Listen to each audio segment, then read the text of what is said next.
mirror was shiny, clean, and beautiful, but it did not always show your face. When you looked inside, sometimes you saw something else. Something you wanted more than anything. At first, customers were happy. They said, this mirror knows me. It shows me what I should become. They believed it was magic that could help them grow. But slowly, jealousy began to spread. You don't come. Welcome, oh. I beg, before we go begin this story, we go scatter your head. Make you do it in. Subscribe sharp.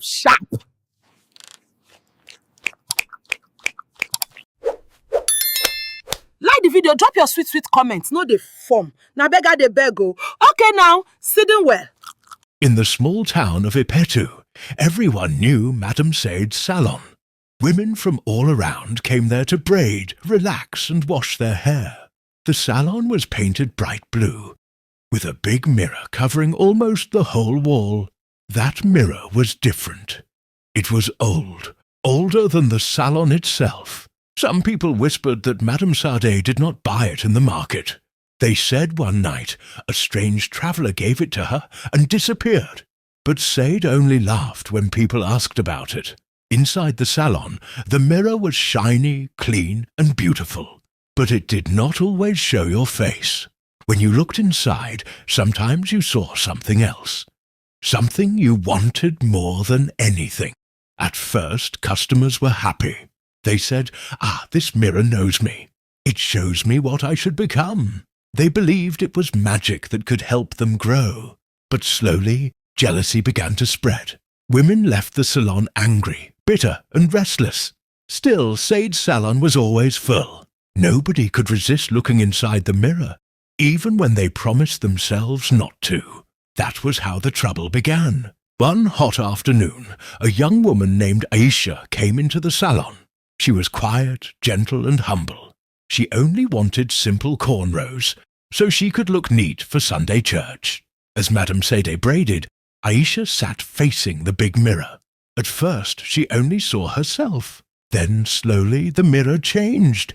She gasped. Inside, she saw her friend Ngozi, wearing a beautiful gold dress, laughing loudly with people clapping around her. Aisha's chest tightened. Ngozi looked richer, happier, and more loved. When the braids were done, Aisha could not smile. She left the salon in silence. All night she could not sleep. She kept thinking about the golden dress, the laughter, the clapping hands. The next morning Aisha avoided Ngozi. When she finally saw her, she frowned and hissed. Ngozi was surprised. "Aisha, what did I do?" she asked. But Aisha only shook her head. The mirror had planted a seed in Aisha's heart, a seed of envy. Weeks passed. The mirror grew stronger. Madam Sade began to notice strange things. Some women stayed in front of it long after their hair was done. They leaned close, touching the glass, whispering, "I want this, I want that." Sometimes at night, when the salon was closed, Sadie thought she heard voices inside. Soft, hissing voices, as if the mirror was speaking to itself. She tried to ignore it. Business was good. The more people talked about the mirror, the more customers came. Sade told herself, maybe it is just my imagination. But the town was changing. Friends quarreled, sisters fought. Mothers and daughters no longer trusted each other, all because of the strange things they saw in that salon mirror. The spirit inside the glass was feeding, and nobody knew. Not only women visited the salon. One day Kunle, a playful boy of 15, followed his sister there. While she was getting her hair done, Kunle stood in front of the mirror, making funny faces. At first he laughed, but then the mirror shifted. He saw himself tall and strong, with a brand new motorcycle. People around him clapped, calling his name. Kunle's eyes widened. He wanted that motorcycle more than anything. From that day, he stopped helping his father at the farm. Instead, he hung around motor parks, watching bike riders and begging to touch their motorcycles. His father shouted, "Kunle, what is wrong with you?" But Kunle only muttered, "One day I will ride my own." The mirror had touched another heart. Meanwhile, Aisha's friend Ngozi also visited the salon. She sat before the mirror smiling. But soon her smile disappeared. Inside she saw Aisha. Aisha was wearing fine lace and gold earrings. People were calling her name, carrying her shoulder high. Ngozi felt her heart burn. She left the salon frowning. That evening she went to Aisha's house. Instead of greeting her, she shouted, "So this is your plan? You want to shine more than me?" Aisha was shocked. "Ngozi, what are you saying? I have nothing." But Ngozi did not listen. Their friendship broke that night. Two close friends became enemies, all because of what the mirror had shown. One night, Madam Sade could not sleep. She went back to the salon to check things. The moon was bright and the salon was silent. But when she entered, the mirror glowed faintly. She stepped closer. At first she saw her own reflection, but then it changed. She saw herself sitting on a throne, wearing red beads, women kneeling before her. Her heart beat fast. "Me, a queen?" she whispered. For a moment she smiled, but then she shook her head quickly. "No, this is not right." She turned away, but the whispering voices followed her out of the salon, hissing, laughing. From that night, Madam Sade knew the mirror was dangerous. But how could she stop it? The whole of Ipetu began to suffer. Women fought in the market. Men quarrelled in the street. Brothers refused to talk. Sisters tore each other's clothes. Each one had looked into the salon mirror. Each one had seen someone else happier, richer, or more loved. And jealousy filled their hearts. Pastor Bio preached in church, "My people, envy is a fire that burns everything. Do not let jealousy destroy you." But the people did not listen. They still crowded Madam Sade's salon every day. The mirror spirit laughed silently, feeding on their envy, growing stronger. One morning, a young girl named Ipetu came into the salon. She was only 12.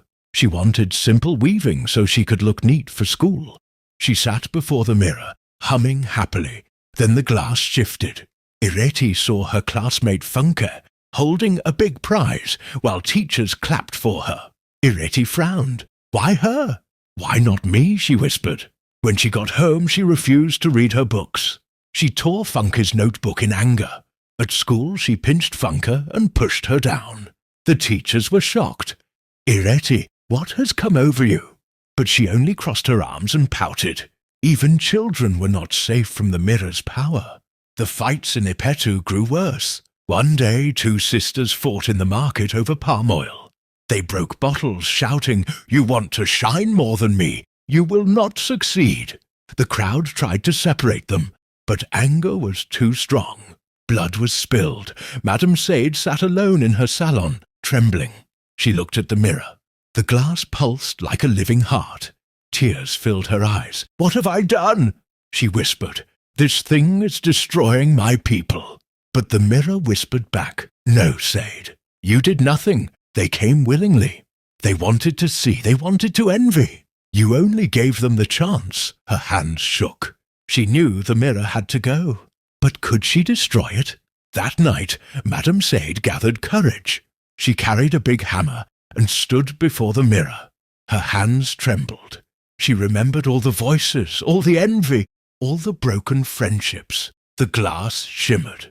She saw herself again, sitting as a queen, with riches and servants. The image was so sweet, so tempting. Her breath caught. The hammer grew heavy in her hand. The spirit whispered, "Sade, do not break me. You will regret it. I can give you everything you desire." For a long moment, Sade stood frozen. Then she closed her eyes and shouted, "Enough!" She raised the hammer high and smashed the mirror. Crash! The salon shook. The glass shattered into 1,000 tiny pieces. A loud scream filled the air, then silence. The next morning, the people of Ipetu felt lighter. Their anger faded.